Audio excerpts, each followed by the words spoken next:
হ্যাঁ guys, welcome back to my new blog. আমি কাটো স্টেশনে আছি, আমি যাবো শিয়ালদা। তো শিয়ালদা স্টেশনে আমি কাটো থেকে যাতায়াত কত দূর বা কত কিলোমিটার যেতে হয়, প্লাস কীভাবে যেতে হয় সেটা তোমাদের সাথে জানকারি থাকবে, তোমরা দেখতে থাকো। ডাইরেক্ট বেরোচ্ছে শিয়ালদা। প্রথমত আমি যাব ব্যান্ডেল, আর ব্যান্ডেলের দূরত্ব হচ্ছে 104 কিলোমিটার। তো সেটা যাতে দেখতে থাকো আর কতটা যেতে।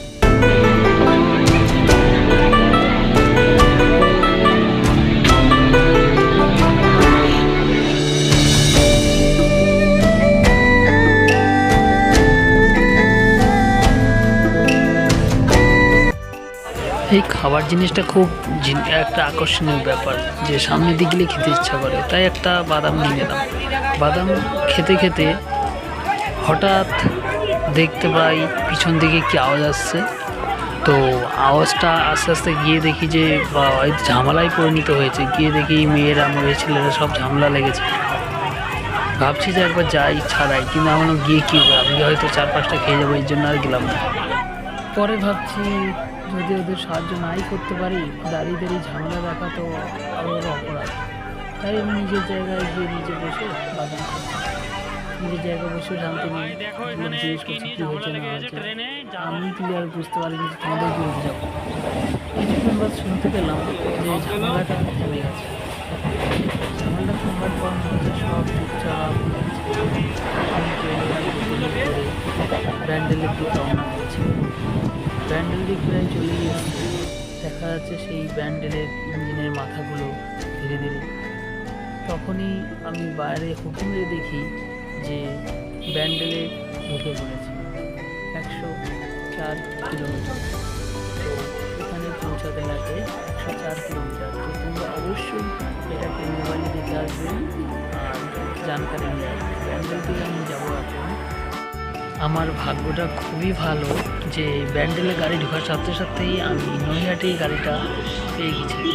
এমন মনে হলো যে নৈহাটির গাড়িটা হয়তো আমার জন্যই ওয়েট করেছে। আমি ঢোকার সাথে সাথেই কিছুক্ষণ বাদ ছেড়ে দেব। আমি খুব আনন্দে চেপে গেলাম। আস্তে আস্তে চেপে তো গেলাম, কিন্তু ব্যান্ডেল ট্রেনটি ঢুকতেই মুষলধারে বৃষ্টিতে তার সাথেই দেখি নৈহাটির ট্রেনটা দাঁড়িয়ে আছে। দেরি না করে নৈহাটির ট্রেনে চেপে পড়লাম। মোবাইলে সার্চ করে দেখি মাত্র 8 কিমি।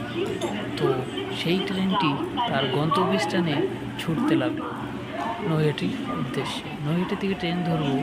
ব্যান্ডেল থেকে বেরোতে বেরোতে দেখি যে ব্যান্ডেলে এক্সপ্রেস ছুটছে, তার বগির কামরা লাল হলুদ। দেখতে ভালো লাগলো বলে তুলে নিলাম। তো আমি কি করলাম, লোকাল ট্রেনের গেটের সামনে এসে একটু অ্যাটিটিউড দেখিয়ে বাইরের নজরটা একটু দেখার চেষ্টা করছি যে জায়গাটা কেমন। কারণ এই নৈহাটির দিক আমি আসি, এবারই আমি প্রথম যাচ্ছি, তাই দেখতে খুব সুন্দর লাগছে। মনে হচ্ছে যে সুন্দরবনের মাছ। আজ আমার ভাগ্যটা খুব সাথ দিচ্ছে। ব্যান্ডেল থেকে নৈহাটি মাত্র 8 কিমি। ব্যান্ডেল থেকে নৈহাটি আসতে 8 কিমি কখন যে কেটে গেল টেরই পেলাম না। নেমেই দেখি যে আমার শিয়ালদা যাওয়ার গাড়িটা দাঁড়িয়ে আছে। তখনই আমি দ্রুতগামীতে সেই থেকে নামার চেষ্টা করছি, দেখি 5-6টা লোকের ভিড়, তাও নামতে পারছি না। তাই তাদের পিছন পিছন ধীরে ধীরে নামার চেষ্টা করছি। যেই নেমে গেলাম তখন একটু সুস্থ পেলাম যে ট্রেনটা ধরতে শিয়ালদার গাড়ি ধরে ফেলেছি।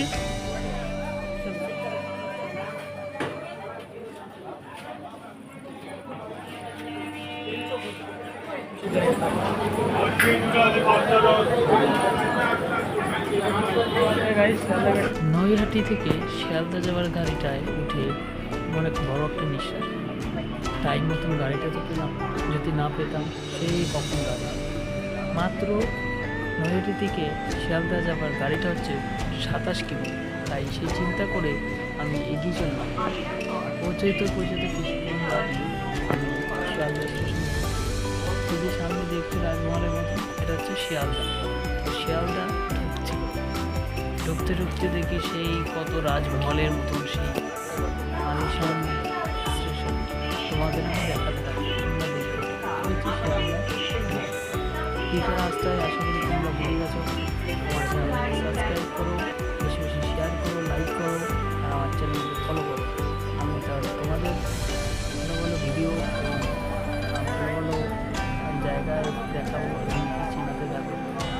কাপড় শিয়ালদা স্টেশন থেকে বেরিয়ে যাবো। দেখা হচ্ছে পরে, টাটা। এখন আমি হেঁটে যাবো শিয়ালদার সামনেটা, তোমাদের দেখিয়ে দেবো, দেখতে থাকো কতটা আলিশানের নতুন।